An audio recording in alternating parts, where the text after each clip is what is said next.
Friends of AM Network, hello everyone from Garmisch. Because BMW Motorrad Days are back here in Germany, they had been missing for a few years, but at the behest of the great president of BMW Motorrad, Markus Flasch, rightly had a sacrosanct decision, has brought the bikes back here to the Bavarian Alps. And look what has been unveiled. The BMW R 1300 GS Adventure. Adventure means the bigger one, larger, conservative, and today we tell you about it with a great motorcycle expert. We will be here, me together with Klaus Nennewitz, who is an engineer, journalist, but also a great motorcycle designer in the past. Come, Andrea, come closer so we show them well. Klaus, tell us about some of the motorcycles you have designed so we can get you better acquainted with the viewers. I worked for 10 years in Aprilia from 94 to 2003 I did. The Pegaso Cube, the Falco Mille, and the first Tuono in 2002 was born a little bit in my head together with colleagues, so yes, great. Great, Klaus. Great. He's a great enthusiast, he rides great on motorcycles, but now back to BMW Motorrad Days. Because this is a big presentation. It's one of BMW's best-selling models. The enthusiasts have been waiting for it. Let's start from the stylistic point of view. It's not the usual GS, with the huge tank, but it has a different aesthetic impact. BMW, in my opinion, really did a great job aesthetically, because in my opinion, they came back a little bit on the style. True of the adventure. You know, some people were saying, but the GS, basic is too covered, it's too smooth, it's too mainstream, whereas this one on the adventure, they've really come back on the style. Let's say, I don't want to say rough, but massive, sturdy, strong. The bike really conveys energy. I heard that in BMW, the prototype. Some people called it a rhinoceros. I don't know if that's true. However, it will not be a trade name that will be used, even though it is really a strong bike of character. Now I take back the camera. I thank Andrea Silva of BMW Motorrad Italy. Let's go and see together with Klaus. The new features of this bike, we start from the face. Yes, because the headlight remains the one. Of the new GS. So the headlamp is still the same, even the front has not changed so much. It obviously has the larger windshield. I had not seen yet if it is adjustable. Yes, it is adjustable. This one has electric adjustment. Then you have the two side baffles. So in my opinion, there is really important air protection. Is the tank this aluminum or is it a cover? No, it is aluminum. No, it is aluminum. All aluminum. Painted. What is really interesting about this bike is that they have taken up the horizontal lines of the first BMW R100. GS Paris Dakar of 1988. And this I find very interesting on the tank. You know, this horizontal line wakes up. The tank is not only bigger, it really hits the design of the bike so much. Now you can't see it well because the bike is accessorized with everything. Because here you can hang an accessory bag, tool bag, and you can hang it directly on the... Yes, it is accessorized with everything.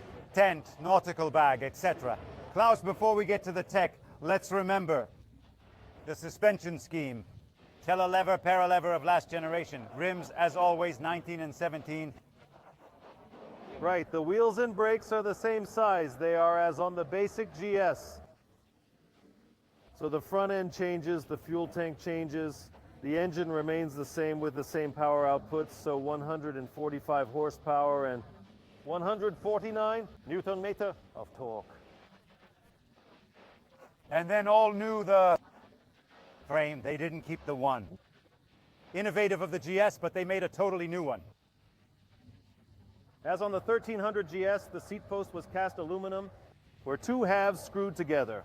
Whereas here on the Adventure, they made a frame. A combined tube and forged structure. This top mount is a very interesting forged because it is welded on both the top tube and the bottom tube, always made of aluminum. So I don't know if they expect more load. I mean, probably people go travel a lot with this bike here and they put a lot of load on it. The weight we don't know yet, or do you know? It's the same of the previous model. It varies by 1 kilogram, so if I remember correctly, 269. And then the other very important thing, we have all three accessorized colors here. Let's show the colors a little bit. This is the red one, and this is the trophy model. Beautiful, really beautiful. Just with the colors of the BMW. By the way, let me add that we are here hidden from the others.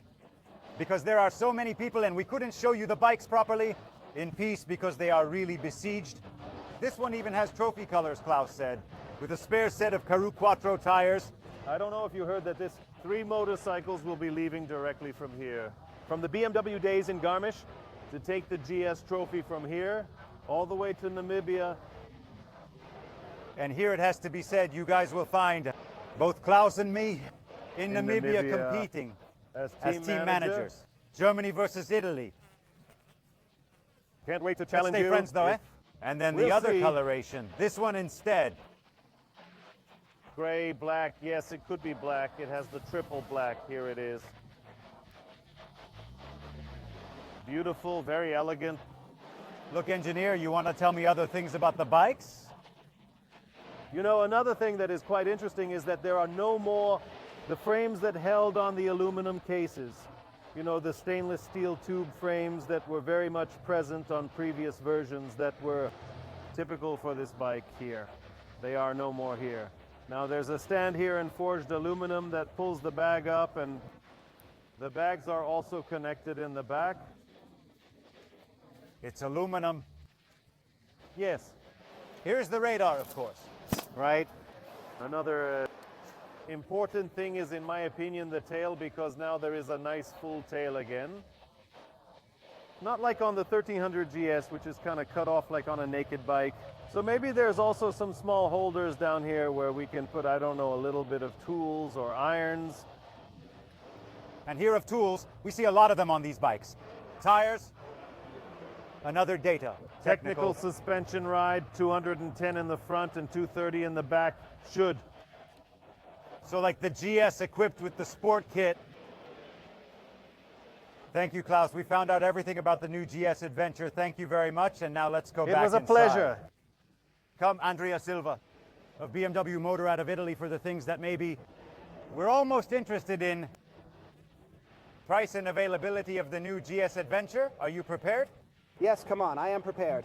The GS Adventure will come in at 24,050 euros, and we will see it arrive in the fall, say early November. Great. So we are ready for EICMA with the new GS Adventure in Italy. As a price, I was thinking much worse from this Rhino, if that's what I think BMW is called. In slang inside your company is a bike that in pictures, I don't know, Klaus, but it left me a little puzzled. It looked very heavy to me. In person, let me see it a little bit more, Andre. It's really peculiar, but I like it too. This part here, central aluminum part, I like so much. What do you, Klaus, say about it? It is a true GS Adventure in the true spirit of the R100 GS Paris-Dakar of 1988, because it takes up a little bit that concept there with the horizontal lines, with the volumes well determined. In my opinion, it will be successful. Thanks, Klaus. Comment below what you think about this bike and subscribe to AM Network. See you at the next one. Ciao.